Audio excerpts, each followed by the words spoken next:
What's for dinner, day 4? Please make sure that you are looking through your What's for Dinner packet. Some of the things that we are going to answer, you might want to be writing information about in your packet. As a warm-up, let's look at this picture and identify 2 producers, 2 primary consumers, and 2 secondary consumers.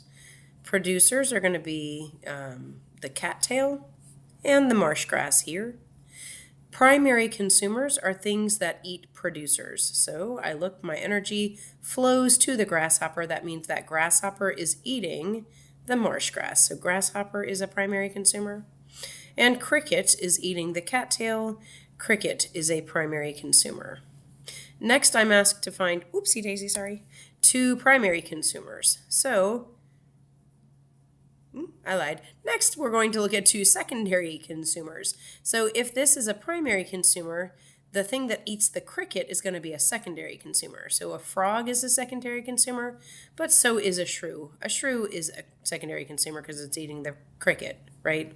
Also, over here, here's my primary consumer, the grasshopper. The shrew is eating the grasshopper. Either way, that shrew is a secondary consumer in this food web.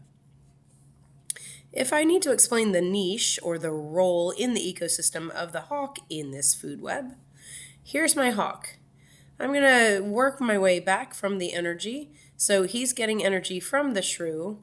The shrew is getting energy from the grasshopper. The grasshopper is getting energy from the marsh grass.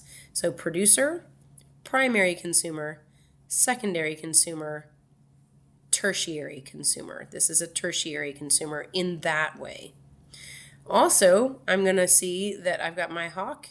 If I work my way backwards on this area of the food web, I can go from cattail, that's the producer, to primary consumer, secondary consumer. Now, this time, the snake is the tertiary consumer, and this hawk is a quaternary consumer. So either way, the hawk is a consumer. He's either tertiary or quaternary, depending on which part of the food web we are following.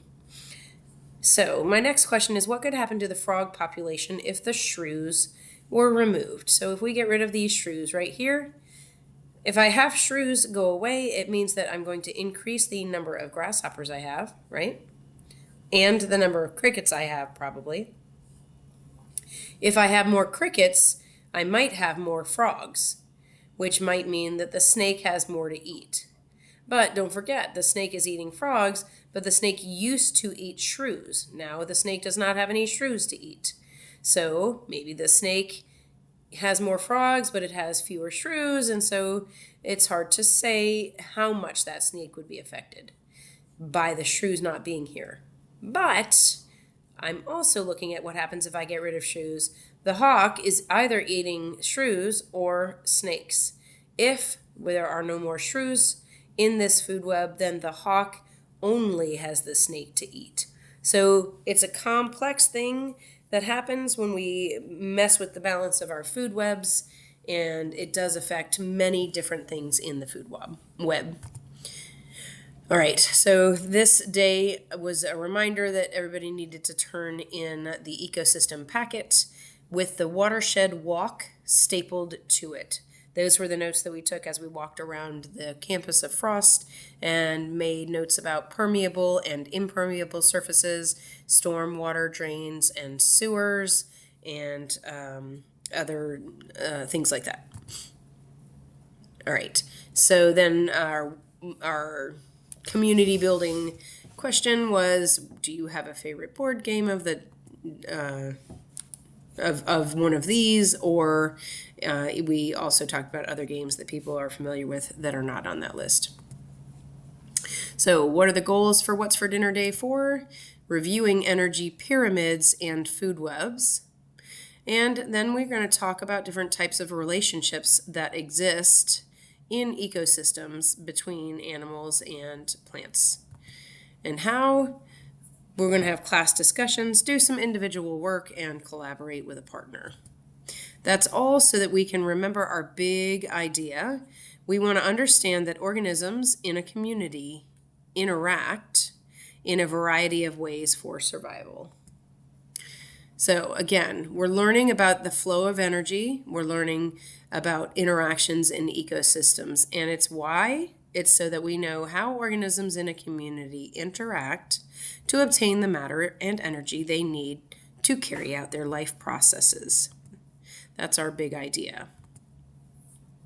All right, so in your opinion, and also in the opinion of anybody who's grading your upcoming assessments, what is the most important organism in a food web and why?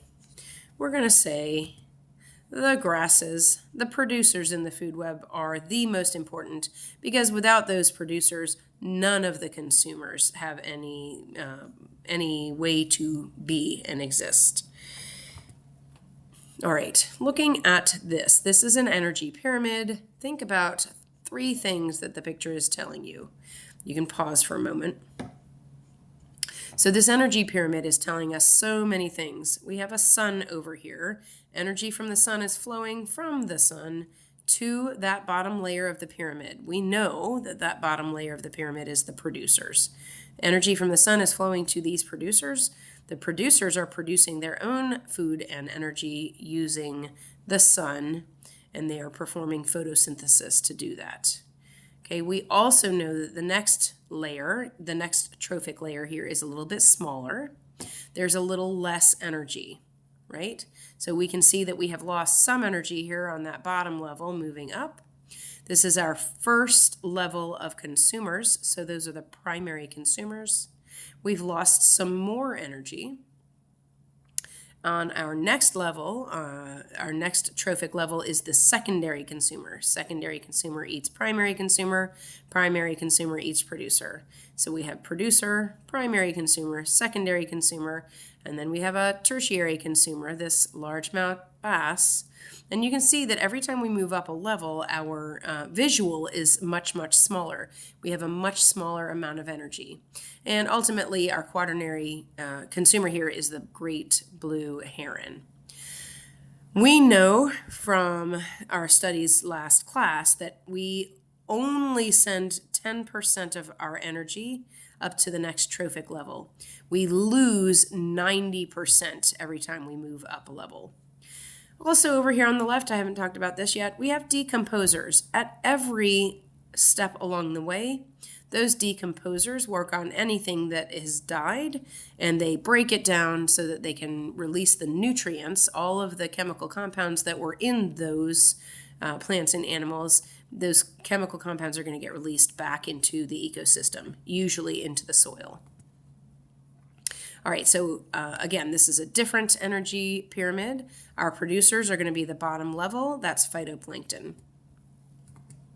And our tertiary consumer, let's work our way. We have producers, primary consumers, secondary consumers, tertiary consumers right there. That's the mackerel. The greatest level, the greatest amount of energy is going to be found on this bottom level, which is the widest and biggest looking level. And so that is the greatest amount of energy at where our producers are. Looking again at an energy pyramid, and if I want to look at the fox and the rabbit on this energy pyramid, I want to know how much energy is being transferred from the level where the rabbit is to the level where the fox is. Here I am, where the rabbit is. The very next level is the fox. So remember, we only send 10% of our energy to the next trophic level. So there's 10% of the energy from the rabbit's primary consumer level going to the fox's secondary consumer level. How much energy is lost? Remember, we lose energy every time we move up a trophic level. We lose energy as heat. We are always losing 90% of the energy. So from this big wide level, we're losing 90% of it and keeping only 10% of it every single time we move up a level. What do we lose that energy to? We lose it to heat.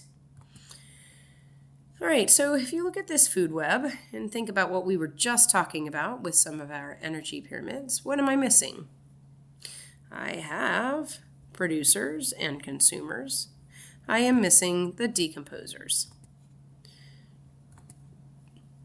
Okay, looking just at this food web, I have a hawk here and I have a rabbit here. If I wanted to talk about the relationship between the hawk and the rabbit, I can see that the hawk is getting energy from the rabbit, right? Energy from the rabbit flows in the direction of that arrow to the hawk. So the hawk is going to eat the rabbit. The hawk is a predator, the rabbit is the prey. If I want to look at this frog and this bird on the right side, this frog and the small bird, is there any relationship between these two? I don't have any arrows going directly between the two, but they are both getting energy from this grasshopper. There is a relationship. They are both competing for the resource of grasshopper. They're competing for food. Okay. Make sure in your packet that you have some information about step 8 so that you've thought about the positives and negatives that happened when we reintroduced wolves to Yellowstone National Park. We have talked about some of the good things and some of the bad things that happened. Mostly we've tried to focus on the good things that happened after we reintroduced those wolves. Okay, so there's a video that I'd like for you to watch. It's called How Wolves Change Rivers. And I'll play that video now, but there's also a separate link in your What's for Dinner Day 4 folder so that you can watch it separately if you need to. So after you watch How Wolves Change Rivers, I want you to come back to this. Well, I guess you'll still be watching this video, but I want you to watch as we talk about some of the effects that we see after we've reintroduced wolves.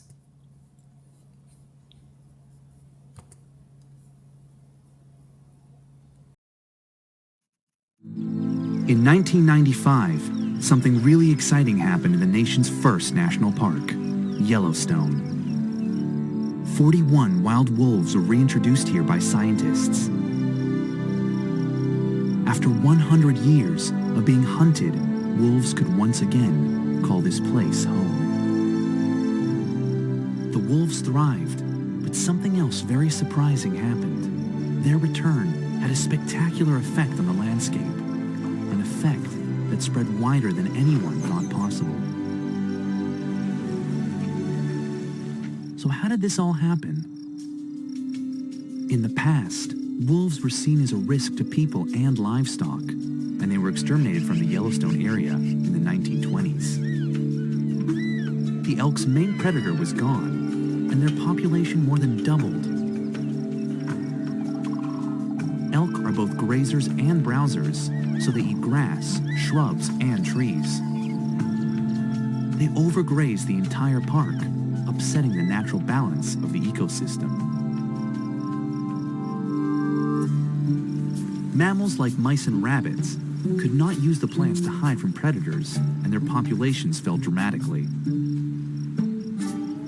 Grizzly bears suffered as the elk munch away their berry supply, which they badly need to build up fat before hibernating. Pollinators like bees and hummingbirds had fewer flowers to feed on. Songbirds, less trees to nest in. Perhaps the elk's most devastating impact was how they affected the park's riverbanks. When the wolf was around, elk were vulnerable when they moved down towards rivers to drink. They would never spend too long by the water, where they could be ambushed. But with the apex predators gone, they gorged themselves faster than the shrubs could grow and gathered in great herds on the lush riverbanks. The mass of elk's hooves eroded the riverbanks, so the rivers and streams clouded with soil. The fish inherited murky homes, and without trees and clean water, beavers couldn't build their dams to live in. Without the protection of the dams, fish, amphibians, and otters suffered even more. And all because of the missing wolf. Now, with as many as 100 gray wolves in Yellowstone National Park, their reintroduction is having an effect that even surprised scientists. Wolves have contributed to bringing elk numbers down from 17,000 in 1995 to just 4,000 today. Since only the healthiest of elk survive, the population is much more robust all of these elk kills mean more carcasses for scavengers like coyotes, eagles, and ravens. Grizzly bear numbers have increased too. The grizzlies benefit from the wolves' elk kills, and less elk also means more berries. And just the elk's fear of wolves gives the riverbank trees, like aspen and willow, a chance to regenerate. They can grow to 5 times their original size in just 6 years. The songbirds are returning too. And the bigger trees along the rivers means greater root structures, which means stronger riverbanks and less erosion. Clean water and big trees, beaver paradise. The return of the beaver dams creates new habitats for fish, amphibians, reptiles, and even otters. This shows just some of the trickle-down effects of the wolves' reintroduction, known to scientists as a trophic cascade.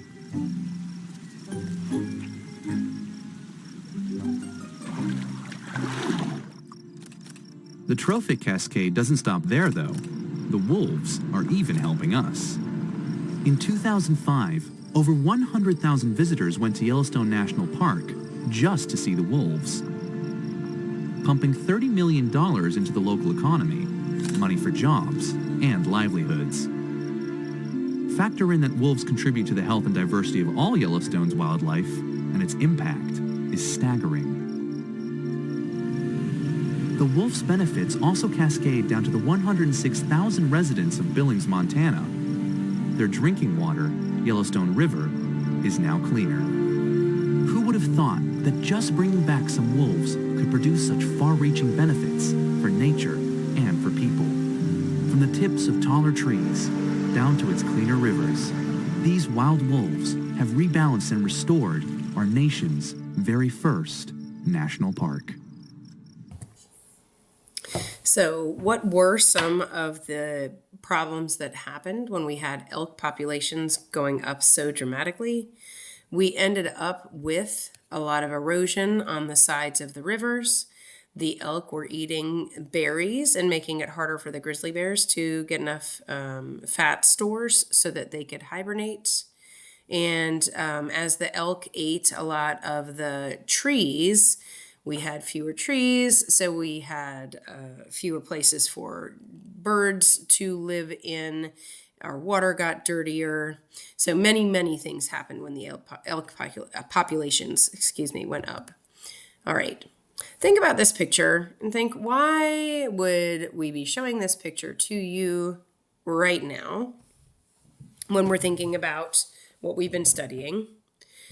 And what we're showing is that fox is eating that hare. That's how it's getting its energy in the ecosystem. So the fox is a consumer. It is consuming that hare. And we're just showing that there is a flow of energy in an ecosystem. Okay, we've been mostly talking about food chains and food webs. We've been talking about both. But when we talk about the food chain where a fox is eating a hare, we are talking about how the fox is getting energy. And we say that fox is eating that hare. But the thing is we have other interactions between animals in an ecosystem as well. So we're going to learn about some of those other relationships, the other ways that the animals can interact. And you can look, for example, at this bison. It has a whole bunch of birds sitting right on top of it. Those birds are actually going to eat ticks and other insects that are getting into the bison's fur. So the birds, since they're eating insects, the birds are getting food. That's how they are getting energy. Okay, and that bison, because the birds are eating some of the ticks and insects off of the bison, that means that the bison is benefiting because it is not going to have irritation from having insects chewing on it, but also it's going to maybe not have disease or illness as a result of those insects. All right, please look in your What's for Dinner packet. Find the page where you are going to define predator-prey, competition, cooperation, and symbiosis. Symbiosis is actually broken down into 3 groups. If you go into the What's for Dinner Day 4 new ecosystem interactions slides, so there will be a link that puts you into slides on our ecosystem interactions. Those slides are going to give you information that can help you fill out this entire page. Realize that in those slides, you can read sections from our textbook. You can actually click on audio links so that you can listen to sections from the textbook, or there are videos for each one of these interaction types as well. And so you can maybe skim over the textbook information and then watch those videos. You have a couple of different ways that you can get all of the information for your packet, and I am giving 30 minutes for that. At the end of those slides, you'll see that you have some practice problems to do in, I believe it's Kahoot. So you can put this on pause until you're finished, and then you can come back to the video.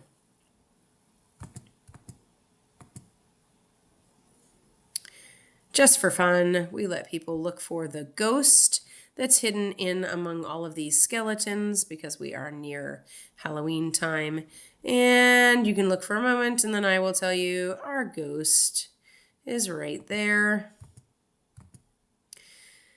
After you've looked at those slides and learned a little bit more about all of the interaction types, one interaction type is mutualism.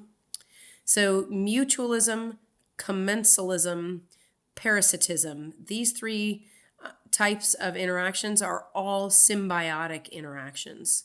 Symbiotic interactions are things that can happen between two different species, can't ever be between two animals of the same species. But we're going to think about these two types of interactions. When we have mutualism, there is mutual benefit. So we're going to have benefit between two different organisms. We have a positive thing happening for these flowers and a positive thing happening for this bee when the flowers and the bee interact. The bee gets nectar from those flowers, and it gets pollen on its legs generally, and then when it flies to another flower, its pollen is going to rub off inside the other flower, so the flower can actually make new flowers that way. Meanwhile, the bee is getting all kinds of nectar and bringing that back to the hive so that it can make honey. The flower benefits because it is being pollinated one flower to another. The bee benefits because it has nectar to bring back for honey so that it can make honey. When I look at an interaction between, for example, a remora fish and a shark, we're going to have a remora fish is something that kind of swims right next to the shark. And as the shark is eating things, the shark is a little bit messy. And so there will be bits and pieces of food and whatever the shark is eating that float into the water. The remora fish is just going to be really close to the shark, and it's going to eat the leftovers that get left in the water. This remora fish is getting a benefit, right? It is getting positive effects because it's getting to eat. So this remora fish is getting a positive benefit of being able to eat. The shark actually doesn't care about the remora fish. The remora fish is not helping the shark. It's not hurting the shark. There's really no positive or negative effect from the remora fish onto the shark. So with commensalism, the one animal or organism is going to benefit and the other doesn't matter. It doesn't matter. Then we're going to look at parasitism. In this interaction, we have one organism that has a positive benefit and one has a negative or harmful effect. So we have a mosquito biting a human. In this case, the mosquito is getting blood from the human. That's how it's going to get some energy. So that's a positive benefit for that mosquito. The mosquito's getting energy.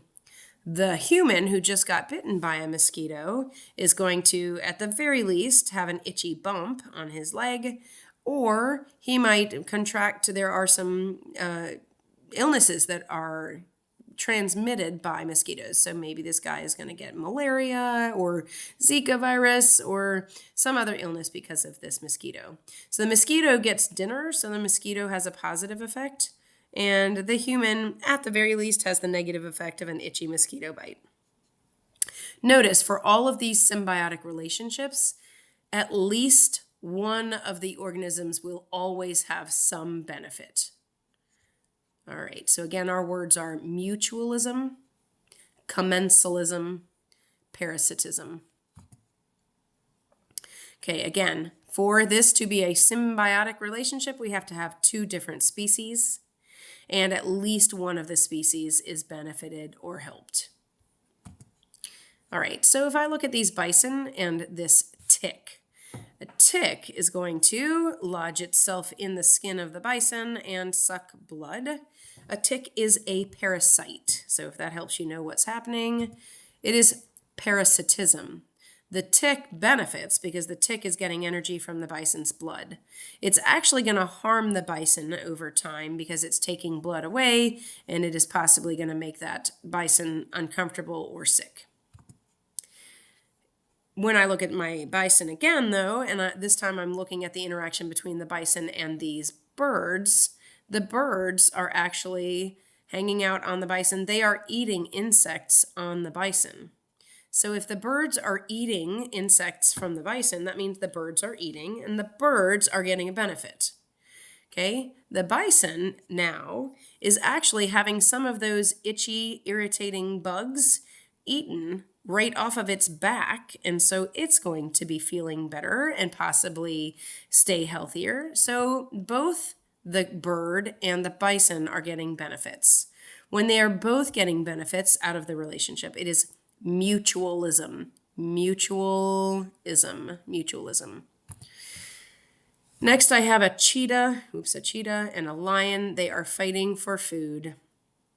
If I have two organisms that are fighting for the same resource, that's called competition. Two organisms fighting for the same resource is going to be called competition. All right. Now, I have a whole pack of wolves fighting together. They are hunting together. The pack of wolves hunting together, they are cooperating with each other, but they do not have a symbiotic relationship. Think about why that is. This is not a symbiotic relationship, all of the wolves working together. It's not because wolves are all of the same species. When we talk about symbiotic relationships, those three different relationships, we have to be talking about things between two different species. Okay, so look again at your page that has predator-prey and competition and symbiosis. And in this case, please look closely because I believe on your packet, you might have things in a different order. So look carefully on your packet when you are comparing these images. Remember, for symbiosis, every single one of these examples, you're going to have at least one of the organisms benefiting. If it's benefiting, that makes it happy. So we're going to have a smiley face. Okay, when we talk about commensalism, one organism benefits and the other just doesn't care. It doesn't make a difference to the other organism. When we talk about mutualism, we have a benefit for both of the organisms. So this is the example where we had the bison and the cowbird. Okay, parasitism, one is going to get a benefit, like the tick is getting a meal by eating the blood off of the bison, but the bison is being harmed by that relationship. So with parasitism, one organism is being helped, but the other is being harmed. Okay, you should have some definitions and examples and pictures for each of these types of interactions in your notes already. And then either on day 4 or day 5, we worked to get through this page that starts with the Spanish moss plant. So if you are just joining in on day 4 and this is the first time you've seen this page, I'm going to tell you to not do this page on day 4, because if you look in the day 5 folder, you'll find all of the materials you need to complete this. So I'm not actually going to address this again on our video notes until day 5. Okay, so this is all going to be on day 5, so let me move us on just a little bit and make sure I didn't have anything else. Okay, the other thing I asked us to do, we had examples of those same interactions like the Spanish moss placed around the room. But I'm just clicking through.